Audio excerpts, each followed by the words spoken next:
বন্ধুরা, আজকে আমরা আলোচনা করব মানি প্ল্যান্ট নিয়ে। তো মানি প্ল্যান্ট মানে কিন্তু প্রচুর পরিমাণে মানি। এরা আমরা যারা ফেংশুই বিশ্বাসী করি তারা প্রত্যেকেই জানি যে মানি প্ল্যান্ট ঘরে রাখা মানে একটা লাকি প্ল্যান্ট এবং জীবনের অনেক উন্নতি ঘটে। কিন্তু উন্নতি তখনই আপনার ঘটবে যখন গাছের উন্নতি ঘটবে। যদি গাছটি আপনারা লাগিয়ে রাখেন এবং গাছে কোনো রকম কোনো কেয়ার না করেন এবং গাছটি যদি সঠিকভাবে বেড়ে না ওঠে, তাহলে আর কিসের উন্নতি হলো? তার মানে আপনি যে গাছটি নিয়ে গেছেন সেটা একটা ভরসার উপর নিয়ে গেছেন এবং তার সঙ্গে সঙ্গে গাছে কোনো রকম কোনো কেয়ার আপনি করেননি। তার জন্য কিন্তু গাছটি কিন্তু আস্তে আস্তে নষ্ট হয়ে গেছে। এমন প্রচুর বাগানই রয়েছে যারা প্রত্যেকে এবং প্রতিনিয়ত মানি প্ল্যান্ট লাগিয়ে থাকছে এবং মানি প্ল্যান্টের সঠিক কেয়ার না করার জন্য এবং সঠিক যত্ন না জানার জন্য গাছটি নষ্ট হয়ে যাচ্ছে। তো মানি প্ল্যান্ট সাধারণত দুভাবে করে থাকে সবাই, কেউ কেউ জলে করে থাকে, কেউ সাধারণত মাটিতে করে থাকে। তবে যে সমস্ত গাছগুলি জলে করা হয়ে থাকে সে সমস্ত গাছগুলি সাময়িক সময়ের জন্য কিন্তু ভালো থাকে, তারপর আস্তে আস্তে সেটা নষ্ট হয়ে যায়। কিন্তু যে সমস্ত গাছগুলি মাটিতে করা থাকে সে সমস্ত গাছগুলি দিনের পর দিন তাদের গাছের চেহারা, গাছের উন্নতি আরো দিনের পর দিন বাড়তে থাকে, গাছগুলি আরো ভালো হতে থাকে, দেখতে আরো আকর্ষণীয় হতে থাকে এবং যার ফলে কিন্তু এই গাছের উন্নতিটা অনেকটাই বেশি ঘটে। তাই আপনাদেরকে সাজেস্ট করব এই সমস্ত গাছগুলি করতে হলে ছোট হোক বড় হোক যে কোনো পাত্রেই হোক আপনারা মাটিতে এই গাছগুলি করতে থাকুন। আজকে মাটিতে আপনাদের মানি প্ল্যান্ট নিয়ে আজকে বিস্তারিত আলোচনা, কি করে আপনারা এই মানি প্ল্যান্ট মাটিতে করবেন এবং কি করে এই সমস্ত গাছগুলিকে খুব কম সময় দিয়ে এবং খুব কম রকম ভাবে যত্ন করে একটা সুন্দর মাটির মিশ্রণ তৈরি করে সমস্ত গাছ বসিয়ে দিবেন কিভাবে এবং তাতে গাছগুলি আরো ভালো হবে এবং নতুন নতুন আরো চারা কি করে তৈরি করবেন, এই সমস্ত বিষয় নিয়ে আজকের বিস্তারিত ভিডিওটি। তো পুরো ভিডিওটি স্কিপ না করে দেখতে থাকুন।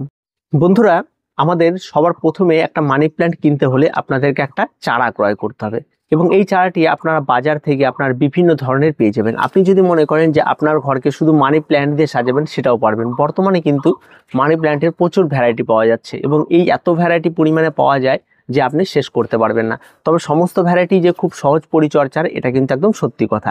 কোনো ভ্যারাইটি এর কোন কঠিন পরিচর্যার কোনো কিছু নেই। তবে ভ্যারাইটি যত দেখতে সুন্দর হয় আমরা তার পরিচর্যাকে আরো কঠিনভাবে নিয়ে সেই সমস্ত গাছগুলি কিন্তু নষ্ট করে ফেলি। তাই সিম্পল পরিচর্যার একটি গাছ তাকে কিন্তু সিম্পল পরিচর্যা করতে হবে। চারাটি অন্তত 50 থেকে 100 টাকার মধ্যে আপনার বিভিন্ন ধরনের ভেরিকেটেড চারা পেয়ে যাবেন। আপনারা আপনাদের পছন্দ মতো যেই চারাটি ক্রয় করবেন একদম সুন্দর প্যাকেট সেট চারা ক্রয় করার চেষ্টা করবেন। আর যদি কেউ ক্রয় করতে না চান তাহলে অবশ্যই আমরা আপনাদেরকে দেখিয়ে দিব যে কি করে চারা তৈরি করা হয়। আপনারা যে কোনো জায়গা থেকে ডাল সংগ্রহ করে চারা তৈরি করে নিতে পারেন। আর এর চারা কিন্তু খুব সহজভাবে কিন্তু তৈরি হয়। বন্ধুরা, এবার আসি টব নির্বাচন। তো টব নির্বাচনটা কিন্তু সম্পূর্ণই আপনাদের উপর নির্ভর করে। আপনারা কোথায় গাছটিকে রাখবেন সেই জায়গার সৌন্দর্যায়ন বৃদ্ধির জন্য আপনারা আপনাদের পছন্দ মতো টব ক্রয় করবেন। বর্তমান বাজারে কিন্তু সিরামিকের টব পাওয়া যায়, প্লাস্টিকের টব পাওয়া যায় এবং তার সঙ্গে সঙ্গে কিন্তু মাটির টব তো পড়েই রয়েছে এবং প্রচুর মেটালের টবও পাওয়া যাচ্ছে এবং আপনার যেটা পছন্দ সেটা আপনারা ক্রয় করে নেবেন। বন্ধুরা, এই গাছটি করতে হলে কিন্তু আপনাকে যেটা আরেকটি বিষয় জানতে হবে সেটা হচ্ছে কোথায় আপনারা গাছটিকে রাখবেন এবং এই গাছটি রাখার জন্য কিন্তু একটা উত্তম প্লেসের প্রয়োজন রয়েছে এবং সেটা কি আপনাকে এমন একটি জায়গা পছন্দ করতে হবে এই গাছটির জন্য যে গাছটিতে অন্তত সারা দিনে 2 থেকে 2.5 ঘন্টা রোদ লাগে এমন একটি জায়গা আপনাকে পছন্দ করতে হবে বা আপনাকে একটা সেমি শেডে রাখতে হবে যে গাছটি দিয়ে মানে সারা দিনে সরাসরি সূর্যালোক না লাগলেও মোটামুটি হালকা একটা সূর্যালোক পড়ে এমন একটি জায়গা আপনাকে কিন্তু গাছটিকে রাখতে হবে। তবে গাছটি সরাসরি রোদেও রাখলে চলবে, তবে মার্চ এপ্রিল মাসে যে তীব্র দাবদাহ তাতে কিন্তু গাছটি খুব একটা ভালো হয় না, কারণ সেই রোদটা কিন্তু গাছটি নিতে পারে না। এই গাছটি মোটামুটিভাবে আপনার খোলা আকাশের নিচে বেশ সুন্দরভাবে বেড়ে ওঠে। আর যদি আপনারা ঘরে রাখতে চান তবে উইন্ডোর পাশে আপনারা রাখবেন যেখানে হালকা পাতলা আলো আসবে, রোদ আসবে। আর তার সঙ্গে সঙ্গে এই গাছটির আরেকটি বিশাল বৈশিষ্ট্য রয়েছে, সেটা হচ্ছে আপনার বাড়িতে যদি যে কোনো ধরনের এলইডি বাল্ব থাকে সেই এলইডি বাল্বেও কিন্তু এই গাছটি কিন্তু গ্রোথ দিতে পারে। তাই অবশ্যই আপনার যেখানে এই গাছটিকে রাখবেন চেষ্টা করবেন যদি রোদ না থাকে তাহলে একটা এলইডি বাল্ব লাগিয়ে দেওয়ার, তাহলেই কিন্তু এই গাছের জন্য বেশ উপযোগী। বন্ধুরা, এবার আসি সয়েল মিক্সড এবং এই মাটির মিশ্রণটি আমরা কি করব সেটার উপরেই কিন্তু গাছের গ্রোথটা বৃদ্ধি করে। আর গাছের গ্রোথ বৃদ্ধি করা মানে কিন্তু আর মানি প্ল্যান্ট আর আপনি যদি ফেংশুই বিশ্বাসী হয়ে থাকেন তাহলে কিন্তু আপনারও কিন্তু উন্নতিটা কিন্তু এই মাটির মিশ্রণের উপরে নির্ভর করবে। কারণ এই গাছটিকে যদি মাটির মিশ্রণ করতে হয় আমরা প্রত্যেককে দেখেছি এবং অনেক বাগানিকে দেখেছি যে এই ধরনের গাছগুলি মাটির মিশ্রণের জন্য বিভিন্ন ধরনের মাটিতে খাবার দিয়ে ফেলে, যার ফলে কিন্তু মানে গাছটি নষ্ট হয়ে যায়। এই ধরনের দামি দামি গাছ কেনার পরে আপনারা যদি সে সমস্ত গাছের উপরে এক্সপেরিমেন্ট করতে থাকেন তাহলে কিন্তু গাছ বিগড়ে যাবেই যাবে। এই সমস্ত গাছগুলিতে তেমন কোনো কিছু নেই। প্রথম কথা বলি, বেশ কিছু ভ্যারাইটি রয়েছে যে সমস্ত ভ্যারাইটিগুলি গ্রোথ খুব ভালো হয়, আর কিছু ভ্যারাইটি রয়েছে যে সমস্ত ভ্যারাইটিগুলো ছবি দেখতে একরকম লাগে এবং গাছের গ্রোথ কিন্তু আরেক রকম হয়। তাই স্বাভাবিকভাবে এই দুটো গাছকে গুলিয়ে ফেলবেন না। কিছু ভ্যারাইটি রয়েছে যেগুলি খুব সুন্দরভাবে পাতা টাতা দিয়ে খুব তাড়াতাড়ি গ্রোথ নেয়, আর কিছু গাছ রয়েছে খুব ধীর গতিতে গ্রোথ নেয়। তবে এটাই হচ্ছে ব্যাপার। এবার মাটির মিশ্রণের মধ্যে আমরা কি মেশাবো সেটা একটু আমরা জেনে নিই। এখানে যে মাটির মিশ্রণটি করবেন খুব সিম্পল একটা মাটির মিশ্রণ করবেন। আপনারা একদম মাটি নেবেন 50% একদম আপনারা নর্মাল গার্ডেন সয়েল নিয়ে নেবেন। আর এই গার্ডেন সয়েলের সঙ্গে আপনারা যেটা মিশিয়ে দেবেন সেটা হচ্ছে আপনারা 20% আপনারা গোবর সার বা ভার্মি কম্পোস্ট আপনার যেটা পছন্দ সেটা মিশিয়ে দেবেন। যদি গোবর সার নেন 1 বছর পুরনো নেওয়ার চেষ্টা করবেন, তাতে কিন্তু গাছের গ্রোথটা অনেক ভালো হয়।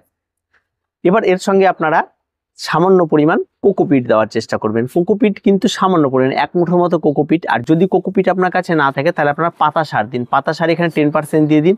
আর বাকি যে থাকলো আপনাদের যে 20%, এই 20% আপনারা এখানে বালি ব্যবহার করুন। আর কোনো কিছু ব্যবহার করা এখানে প্রয়োজন পড়বে না। এবার এটা দিয়ে একটা সুন্দর মাটির মিশ্রণ তৈরি করে ফেলুন। আর এর মধ্যে হাড় গুঁড়ো, শিংকুচি এই সমস্ত কোনো কিছু শুরুতে প্রয়োজন পড়বে না। আপনার পরবর্তীতে যখন গাছে খাবার ব্যবহার করবেন তখন সেগুলি ব্যবহার করে দেবেন একটু একটু করে। এবার এই যে প্লেন একটা মাটির মিশ্রণ তৈরি হলো, এবার এই মাটির মিশ্রণে আপনারা টবটিকে ভর্তি করে গাছটিকে আপনারা লাগিয়ে দেবেন। এবার এই গাছটি লাগিয়ে দেওয়ার সময় গাছের পাতাগুলো উপরের দিকে থাকবে, গাছের কাণ্ডটি নিচের দিকে থাকবে এবং গাছের কাণ্ডর ডালগুলি বা পাতাগুলি উপরের দিকে রাখার চেষ্টা করবেন। আর যখন গাছটি লাগাবেন খুব সাবধানতার সঙ্গে একটু লাগানোর চেষ্টা করবেন, যাতে কোনো রকম ভাবেই গাছের ডাল বা কোনো কিছু যেন মাটি টবের নিচে একদম চলে না যায়। তাহলে কারণ যে সমস্ত পাতাগুলি মাটির নিচের সঙ্গে দিকে থাকবে সেগুলি একটা সময় নষ্ট হয়ে যাবে, তারপর উপরে পাতাগুলি গ্রোথ নিতে থাকবে। তাই একটু সাবধানের সঙ্গে এগুলি লাগাবেন যাতে না ভাঙে বা কোনো রকম ভাবে আঘাত না হয়, বা আপনি যখন রুটটাকে খুলছেন প্যাকেট থেকে তখন যেন কোনো রকম ভাবে তার মাটিটি ছুটে না যায়, এই সমস্ত বিষয়গুলি খেয়াল রাখবেন। আর আপনারা যখন নার্সারি থেকে এই সমস্ত চারা কিনবে তার মাটিটি যে থাকে সেই মাটিটি এঁটেল মাটি দিয়ে করা থাকে, তাই স্বাভাবিকভাবে সেটা একদম জল যদি বেশি থাকে তাহলে কাদা হয়ে থাকে, আর যদি জল কম থাকে তাহলে প্রচন্ড শক্ত হয়ে থাকে। তাই সেই সমস্ত মাটিটা যতটা পারবেন একটু ছাড়িয়ে নেওয়ার চেষ্টা করবেন, আর না হলে কোনো প্রয়োজনে সেটার মধ্যে রেখে দেবেন, সেখান থেকে সুন্দরভাবে গ্রোথ নেবে।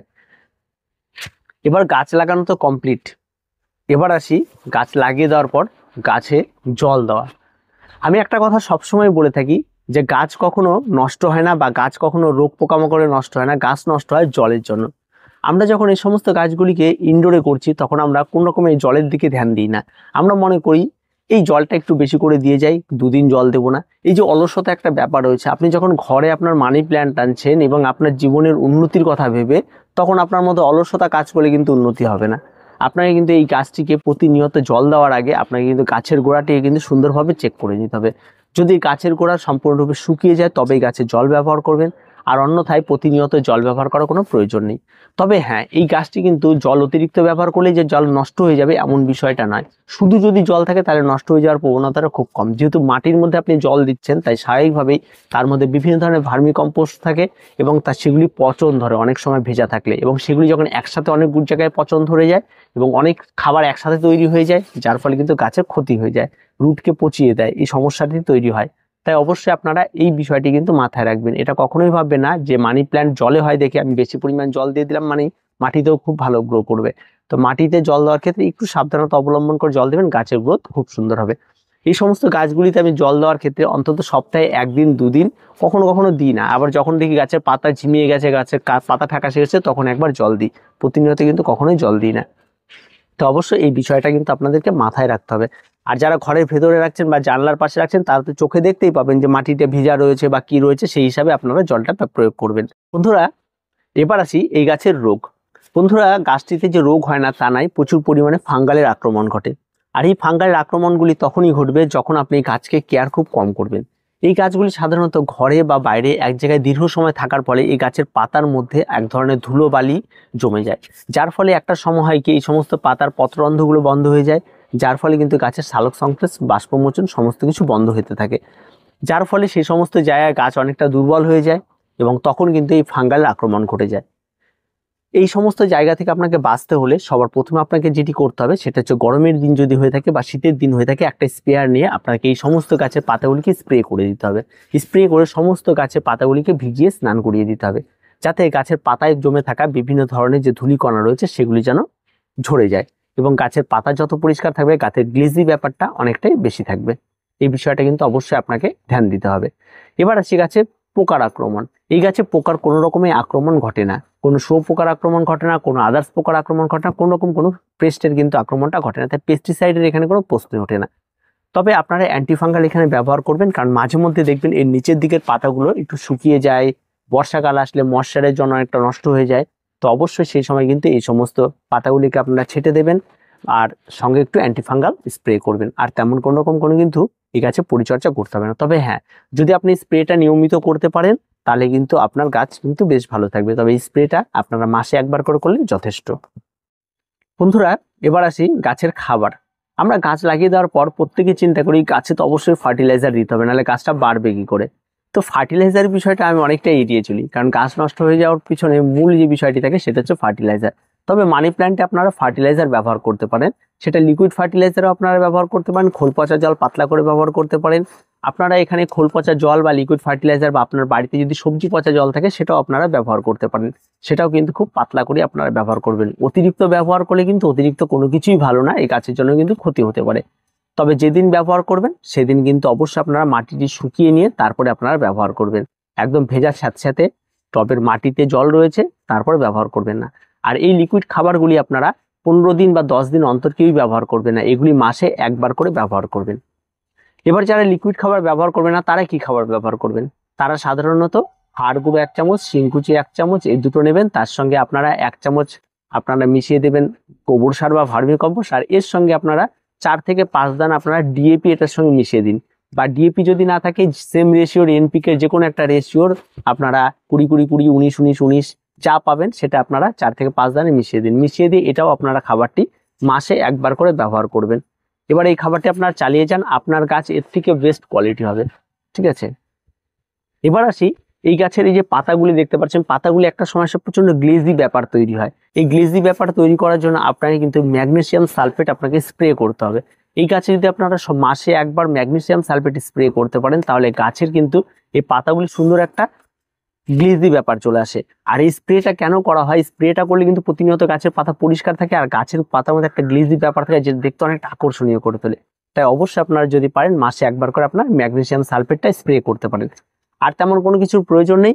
আরেকটি ফার্টিলাইজারের কথা আমি বলবো, সেটা হচ্ছে এনপিকে 20-20-20, যেটা আপনারা ব্যবহার করতে পারেন এই গাছের জন্য। সেটা হচ্ছে আপনারা 1 লিটার জলে 1 গ্রাম নিয়ে স্প্রে করে দিতে পারেন। এটা যদি আপনারা এই গাছে খাবারটি মাসে 1 দিন দেন তাহলে এই স্প্রেটা আপনারা বছরে 3 বার করবেন, মানে 4 মাসে একবার করে করবেন। এটা যদি আপনারা করেন তাহলে কিন্তু অবশ্যই খুব ভালো হয়, আর তাতে কিন্তু গাছের গ্রোথ আরো ভালো হয়, আরো সুন্দর হয়। আর তেমন কোনো ফার্টিলাইজার ব্যবহারের প্রয়োজন পড়বে না, এতেই গাছ যথেষ্ট। আর যেগুলি আমি বললাম ফার্টিলাইজার দিতে হবে এমন দিতেই হবে, এমন কোনো কিন্তু বাধ্যবাধকতা নেই। যদি আপনি মনে করেন যে আমি কিচ্ছু দিব না, তাহলে আপনাকে বলুন শুধু জল স্প্রে করবেন আর গাছে মোটামুটিভাবে একটু খাবার বলতে যে কোনো একটা খাবার, গোবর সার হোক, যে কোনো একটা খাবার দিয়ে দেবেন, তাতেই গাছ যথেষ্ট বাড়বে। বন্ধুরা, এবার আসি গাছের চারা তৈরি করা। বন্ধুরা, অন্যান্য গাছের মতো এই সমস্ত গাছের চারা তৈরি করার জন্য কিন্তু আলাদা কোনো ট্রে করতে হবে না, বালির পাত্র তৈরি করতে হবে না, অন্য কোনো কিছুর প্রয়োজন নেই। নর্মাল আপনারা যে সমস্ত মাটির মিশ্রণ দিয়ে গাছ লাগান বা এই সমস্ত মানি প্ল্যান্টের জন্য যে মাটির মিশ্রণগুলি তৈরি করুন, সেই মিশ্রণগুলির মধ্যেই আপনারা এই সমস্ত গাছের ডালগুলিকে কেটে বসিয়ে দিন। কোন ধরনের ডালগুলি কাটবেন? যে ধরনের ডালগুলি কাটার সময় দেখবেন সেই সমস্ত ডালের গোড়ার দিকে দেখবেন হালকা করে রুট বেরিয়ে এসছে, সেই সমস্ত গাছ দেখে দেখে আপনারা কেটে কেটে সেই সমস্ত গাছগুলিকে আপনারা বসিয়ে দেবেন। দেখবেন সেখান থেকে সুন্দরভাবে বেড়ে উঠবে এই সমস্ত গাছগুলি। তবে গাছটিকে লাগিয়ে দেওয়ার বেশ কিছুদিন অপেক্ষা করবেন, তারপর দেখবেন সেখান থেকে নতুন চারা তৈরি হয়ে গেছে। চারা তৈরি করা খুব সহজ মানি প্ল্যান্টের, এবং প্রত্যেকে করতে পারেন। এখানে তার জন্য কিন্তু আপনাকে কাটিং এড বা বিভিন্ন ধরনের হরমোন কিচ্ছু ব্যবহার করতে হবে, নর্মাল লাগিয়ে দিলেই হয়ে যায়। আর এখন এটা উত্তম সময় চলছে এই মানি প্ল্যান্টের জন্য, কিন্তু অবশ্যই আপনারা এইভাবে চারা তৈরি করে নিজেরা নিজেদের চারা দিয়ে বিভিন্ন ধরনের গাছকে বাড়িয়ে তুলতে পারেন, বিভিন্নভাবে আপনারা ডেকোরেশন করতে পারেন। বন্ধুরা, এবার আসি এই সমস্ত গাছগুলির জন্য আপনারা বিভিন্ন ধরনের এই ধরনের মস স্টিক পাওয়া যায়, বা এই ধরনের যে সমস্ত স্টিকগুলো আপনারা দেখতে পাচ্ছেন এগুলো আমরা হাতে তৈরি করা, বাড়িতে তৈরি করা এই ধরনের স্টিক, যেগুলি আপনারা ভেতরে যে গাছের সাপোর্টের জন্য দেওয়া রয়েছে। এই ধরনের স্টিকগুলো আপনারা নিজেরাও তৈরি করতে পারেন। তার উপরে চ্যানেলে আমাদের ভিডিওটি দেওয়া রয়েছে, সেই ভিডিওটি আপনারা দেখে নিতে পারেন কিভাবে আমরা এগুলি তৈরি করেছি। তারপরে এই গাছগুলি লাগিয়ে দিলে সুন্দরভাবে গ্রোথ হয়, কারণ গাছ একটা বাড়ার সঙ্গে সঙ্গে কিন্তু তার একটা সাপোর্টের প্রয়োজন রয়েছে। আপনি যদি সাপোর্ট না দেন তাহলে গাছ আস্তে আস্তে নিচের দিকে হেলে যাবে, পরে গাছের শেপ নষ্ট হয়ে যাবে। তাই গাছের শেপগুলিকে ধরে রাখার জন্য অবশ্যই আপনাকে একটা সময়ের সঙ্গে সঙ্গে এই সমস্ত ডালগুলিকে এদিক দিয়ে পেঁচিয়ে দিতে হবে, বিভিন্ন জায়গা দিয়ে এর উপরে পেঁচিয়ে দিতে হবে বা পেঁচিয়ে বেঁধে দিতে হবে, এগুলি করতে হবে।